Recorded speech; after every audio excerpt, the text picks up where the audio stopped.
Hello everybody, it's Dr. J, and I want to take a few minutes of your time to talk about our digestive system, how to maintain it, maximize it, how to test how well it's doing, etc. So digestion actually starts way before you even put food in your mouth. It starts actually when we see food, think about it, smell it in the kitchen or at a restaurant. Our body learns over time based on the smell and the sight what kind of food is coming. Remember, food is information, right? So our body is scanning out what is on the table, what's in our plate, what's ahead of us, and it kind of prepares us. And there are certain enzymes in our mouth and our digestive system that are better for proteins, fats, and carbohydrates, right? So we want to have a meal that kind of has a good smattering of all of those. And as we see the signals coming into our brain, the brain sends signals to our gut to basically get ready. And that will start with, as we know, salivating, right? So you kind of see something delicious, you start to salivate. Well, that's your mouth getting the mouth moist for lubrication and for swallowing, but also releasing enzymes into the mouth that help break down sugars initially. So that's kind of why they're so sweet, and we get a big rush from sugars because they're simple sugars are absorbed kind of in the mouth and the upper stomach super quickly, super easily. So that's kind of how it gets started. But how to prepare ourselves for a meal and prepare for best digestion. So I've talked to my clients in person about this, so this is the first time you're hearing about this.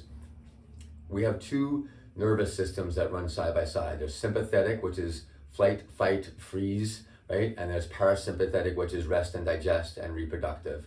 So when we're preparing for a meal, it's really important to go from that sympathetic tone to parasympathetic tone so that we are ready for digestion. This is why I never recommend people eating on the run, drive-through foods, eating under stress or duress, or even with coffee, because coffee stimulates cortisol, right, which is one of those sympathetic hormones, so we want to stay away from that side.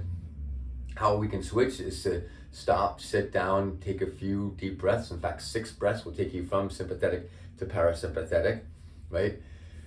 Rest, a little bit of gratitude by saying grace or holding hands and kind of saying what you're grateful for during a meal, if that's possible. It's fantastic, right? Or even just internally being thankful, grateful for what you're about to consume is a great thing.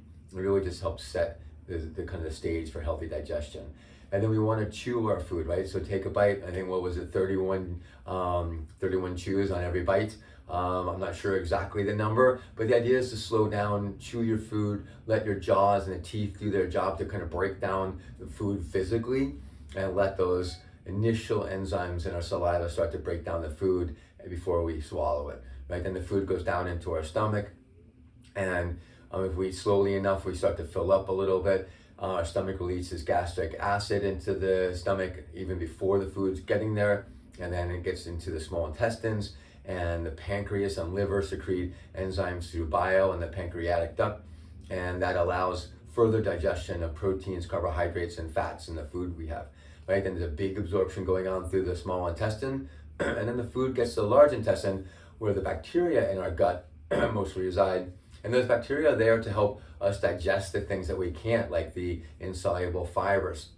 And the bacteria in our gut take those fibers, break them down into smaller segments, and those segments like butyrate are actually food for our own colon sites, colonocytes, so the colon cells that line our gut down there. And so it's super important to build up those healthy bacteria.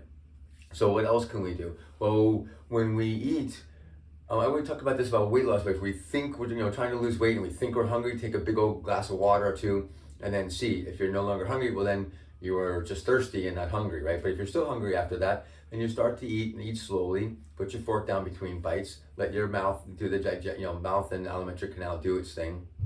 And then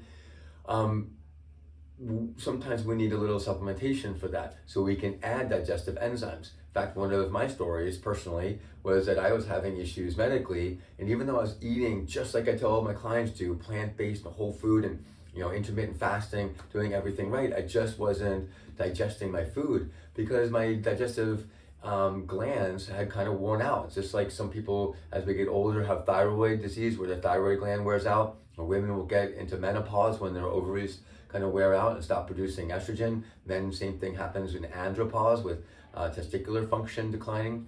So our glands in our mouth, salivary glands, our digestive glands in our gut, like the pancreas and the liver, can also start to weaken. And so sometimes we need to supplement those. So if you're finding that you're eating well but not getting all the benefits out of this nutrition, you should come see me. We can test to see what's going on in either your stool or your blood or urine test to see what's going on with your electrolytes, minerals, and the vitamins in your body to see how you're doing with your nutrition status. And if it's poor, we can supplement it. If you don't want to test, you can also just try a good supplement. I'm going to leave a list of them with the link at the bottom, my company called FullScript that I use to help with supplements, and you can kind of see what I recommend.